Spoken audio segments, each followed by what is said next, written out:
Hey folks, it's John here, just trying to give you more help on how to utilize and link it and become more acquainted with the system and get through the basics.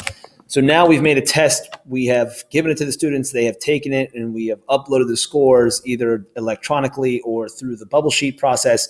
And now I want to go figure out what the student results were. So let me go back to the home screen here. Officially, I'm at the home screen now. Again, I'm at bri.linkit.com. I've logged in. And I want to get student grades. So I click here on reporting. I get two options, legacy or dashboard. I want to go ahead and click on dashboard. And I'm going to get kicked out to a separate tab. And this is called the teacher dashboard. So I want to go find the exam that I want. The most recent ones will show up to the left that I've used. So your final exam or whatever exam you just gave should be right here. I'm looking at everything I have. I could drop this down into different types, different subjects. If I really want to narrow it down to what I have, I can view the actual classes that I want. But let's look at all my results, okay? Whatever exam I want, I'm going to take and click and hold and drag to this area and let go. Automatically, I get quick overall results, average score and such. But most of us probably want to go get individual student results. So I can click right here on student results for displayed tests, or I can click down here on the green guy, gives me student results. So if I click on that, I get a quick breakdown of student, when they took the test, and their percentage. Now, something I don't like that Linkit does is, or does not do, is automatically show the raw score or the number of questions they got right on the test. They automatically go to a percentage.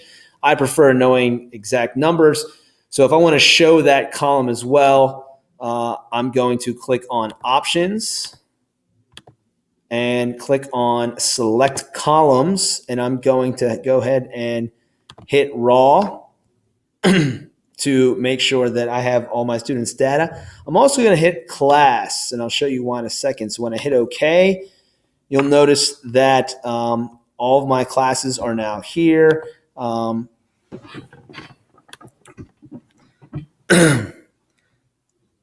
The reason that I chose class, now that I have my raw scores, I can look at what class they're in. Remember, all my students are shown here. So I have two classes of AP, so there's actually two classes combined. So that is a little bit of annoyance because most of you probably want one grade and one result, but you can see my raw scores here. I can simply figure out the number and plug it into my grade book how I want it. But let's say that I wanted to break it down by class. So if I click up here and go back to the teacher dashboard, and I get all the exams out of the dashboard, let's pick the class I want. So for me, I want my first AP class, my third period class. If I click on that, it should narrow down these exams. So now it gives me a breakdown of all the recent exams that I've used. And again, do I want student results? Yes, I click on the little green person and I get just this class results. Again, one of the things I don't like is that I don't get the raw score. So I'm going to click on options again, select columns, and I'm going to check mark raw, hit OK, and now I have that raw score that I can put directly into my grade book. If you want to go next level with this, let's say you want to see how kids did. I'm going to go back to the teacher dashboard.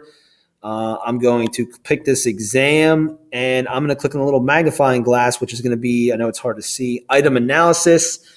And I can really get into how kids did, where most kids answered, where they struggled.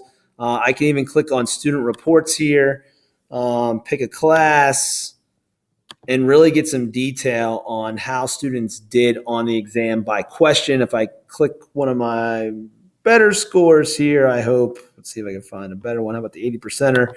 Click on that. Now I can see how, in this case, Brandon did on certain questions, what he answered, what the correct answer was, and then how the rest of the class did. So I really can get some breakdown on, do I have good questions, bad questions, as I reflect back on my test and on how I prepare students and how things went. So we got how to get grades, how to get scores, and even how to get item analysis on certain tests and questions to help perfect this process and make our tests and assessments the best they can be.